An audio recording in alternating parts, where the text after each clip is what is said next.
नमस्कार दोस्तों।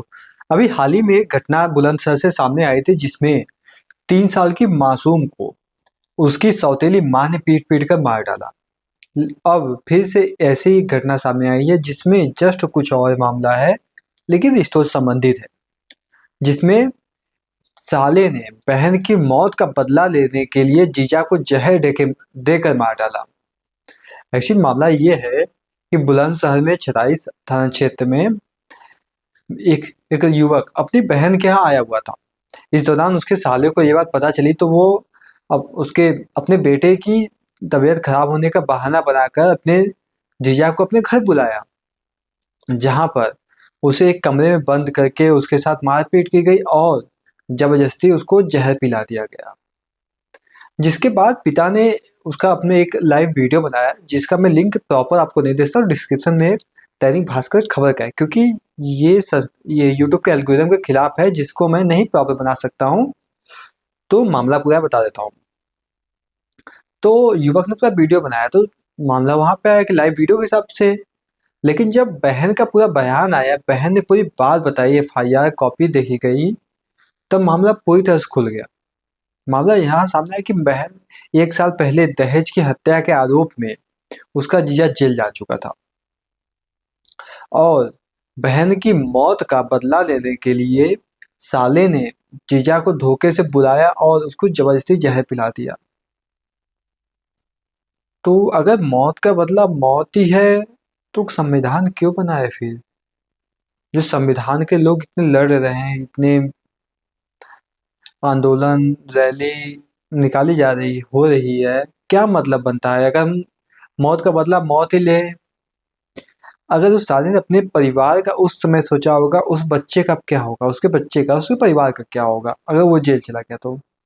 खैर, उसका जीजा तो अभी शायद गिरफ्तार हो गया है या फरार है। अभी कुछ ऑफिशियल मुझे भी उतना नहीं जानकारी, लेकिन हाँ, अगर मौत का बदला मौत ही है तो फिर कुछ संविधान का होने, कोई मतलब कानून व्यवस्था का होने का क्या फ़ायदा? एक तरह से ये रिश्तों को शर्मसार कर देने वाली घटना ही है, जहाँ पे ऐसे मामलों में पुलिस को और सख्त कार्रवाई करनी चाहिए। लेकिन पुलिस भी क्या कर सकती है? पुलिस तो अपनी तरफ से कोशिश कर ही रही है कि ऐसे मामले ना हो। सरकार, प्रशासन वो अपना कोशिश कर रहे हैं कि ना हो। बट लोगों के मन में जो है चल रहा, इसको कुछ नहीं कहा जा सकता। ये ज़रूरी है कि क्या चल रहा है, कैसे चल रहा है, उसको कैसे देखा जाए, इसको समझना ज़रूरी है। खैर, इस पूरे मामले का वीडियो अगर आप एक बार देख लेंगे, तो आप खुद समझ जाएँगे क्या है ये मामला और क्या हो सकता था। क्या किसी को ऐसे घर बुलाकर धोखे से जहर देना सही है? तो मेरे ख्याल से तो नहीं, क्योंकि यहाँ पे हम जैसे कुछ कहावत चलती है तो बुलाती है लेकिन जाने का नहीं, लेकिन यहाँ पे बुलाता है लेकिन जाने का नहीं डायलॉग आ गया। मतलब कोई बुलाए मत जाइए, पहले खौफ है क्या पता कुछ पुराना लफड़ा हो तो फिर काम हो जाए आपका। तो हाँ, यही है कि भरोसा नहीं रह गया रिश्तों से ऐसे, कि आपका कोई पुराना कोई लफड़ा है, कोई झगड़ा है। ऐसे आजकल बहुत से मामले देखे जाते हैं जहाँ पे छोटे-छोटे बातों के लिए एक दूसरे को हानि पहुँचा दी जा रही है। क्या इंसान अपना अपने आप से नियंत्रण इतना खोता जा रहा है? अपने आप से कंट्रोल इतना ज़्यादा खो गया है कि उसको पता नहीं चल रहा है वो क्या कर रहा है? उसको उसको समझना चाहिए कि क्या मामला है, क्या कर रहा है। ये मानसिकता शायद आज की जनरेशन में और खराब होती जा रही है। क्यों? मुझे नहीं पता। इसका अंदाज़ा इसके बारे में कोई नहीं बता सकता जल्दी। शायद एक हाँ, अगर आपके जानने में किसी का ऐसे मानसिक संतुलन हिला हुआ है, सबसे पहले उसको डॉक्टर के पास ले जाना। शायद वहाँ पे इलाज हो जाए। बट ऐसे मामलों में थोड़ा सावधान रहने की ज़रूरत पड़ती है। लेकिन यहाँ पे अगर किसी की बीमारी का बहाना बनाकर हम किसी को बुला रहे हैं और उसके साथ ऐसी घटना घटित हो जाती है तो इसके लिए कुछ नहीं कहा जा सकता। वहीं युवक नोएडा के एक प्राइवेट कंपनी में जॉब करता था। 1 साल पहले जेल जा चुका, जिसका रिहाई पे वो नोएडा का जॉब कर रहा था, जमानत पे आया था। तो जो बंदा जेल में जाकर उस अब मुझे नहीं पता अपनी पत्नी की उसने हत्या की है या नहीं, लेकिन दहेज हत्या के मामले में जेल में था, ये बात पता है। बट जिस मामले को लेकर वो सजा ऑलरेडी काट रहा है या काट चुका है, फिर से उसी चीज को लेकर उसकी हत्या कर देना, ये कहाँ तक सही है? ये तो सरासर अन्याय हुआ उसके साथ फिर। या फिर अगर मारना था तो उसी समय मारे होते, जब दहेज हत्या का आरोप लगाने से बेहतर उसमें मार दिए होते, वो ज्यादा बेहतर था। अब दहेज हत्या का आरोप भी लगा रहे हो और उसकी जान भी ले रहे हो, जेल भी होकर आ गया बंदा। क्या कहा जाए ऐसे लोगों के बारे में, जो अपनी बात से ही मुकदमा दर्ज कराने का क्या मतलब है? जब उसकी आप जान लेना चाहते तो उसी समय आप कर लिए होते एक चीज। एक साल बाद करके आपने कौन सा नया तीर मार लिया? और इतना करने बाद भी अपने एक बार भी अपने परिवार के बारे में नहीं सोचा? उस साल जो युवक का साला था मृतक का, उसके बारे में शायद एक बार सोच लिया होता तो शायद, अपने बच्चे के बारे में अगर सोचा होता शायद ये न करता। अब उसके बच्चे का भविष्य क्या होगा? हम ऐसी कुछ घटनाएं होने के पहले नहीं सोचते हैं, शायद हमसे भी होती है, हर किसी से हो जाती है कुछ न कुछ।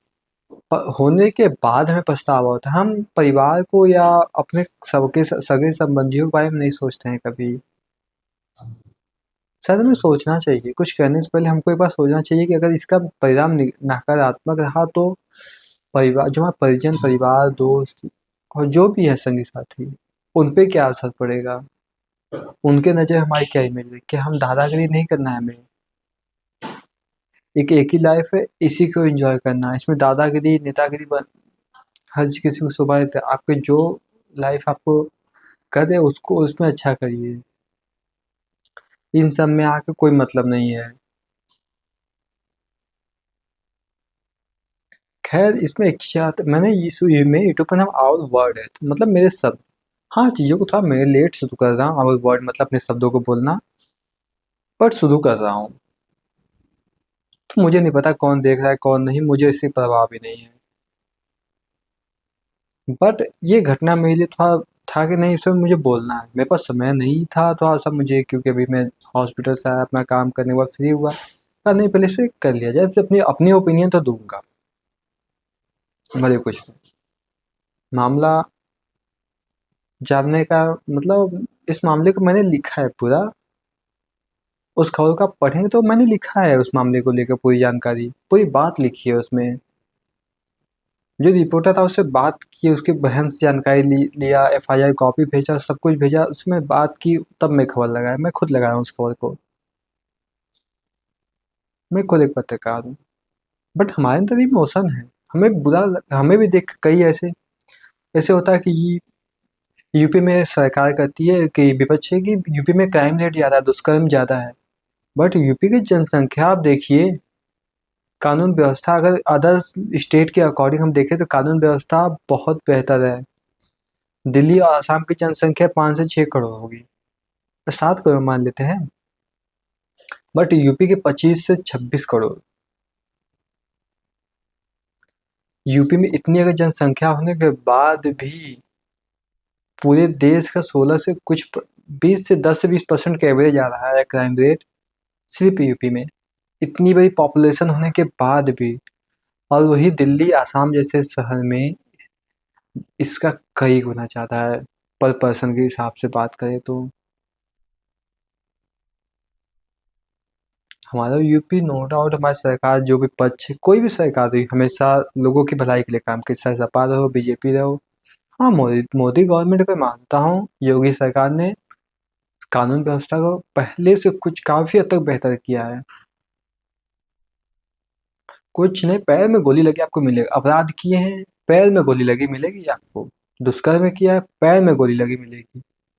अब रियल या झूठ है मुझे नहीं पता, बट अगर मैं बात करूँ यूपी के तो पश्चिम यूपी से मैं देखता हूँ कि मैक्सिमम सप्ताह में 5 से 6 या 8-9 मुठभेड़ खबर आती है जिसमें पैर में गोली लगने की मैक्सिमम खबरें होती हैं। तो योग्य आदर्श सरकार में मुझे इतना नहीं पता कितना होता था या नहीं, अपराधियों को डर लगता था या नहीं, उतना मुझे नहीं अंदाजा है। बट हाँ, इसमें लगता है, हाँ, किसी को लगता है कि सरकार के अंदर भी गुंडे पल रहे हैं, माफिया हैं, तो हर सरकार में थे, हर सरकार में है, हर सरकार में रहेंगे। खैर ये मुद्दा दूसरा है, इस पे दूसरा वीडियो बनाया जा सकता है, इस पे कोई शक नहीं। लेकिन हाँ, मैं बुलंदशहर की उसी घटना के लिए कहूँगा कि अगर किसी को ऐसा कुछ बदला लेना तो भाई आप उसी समय लेना। उस बंदे ने 1 साल या जितने समय भी जेल में गुजारा उससे बेहतर तो आप उसको उसी समय खत्म किए होते। क्या मतलब था फिर दहेज हत्या का मुकदमा दर्ज कराने का? आपको 1 साल बाद रियलाइज हुआ कि नहीं हम मुझे उसके साथ ऐसा करना था? आपने परिवार के बारे में अपने नहीं सोचा?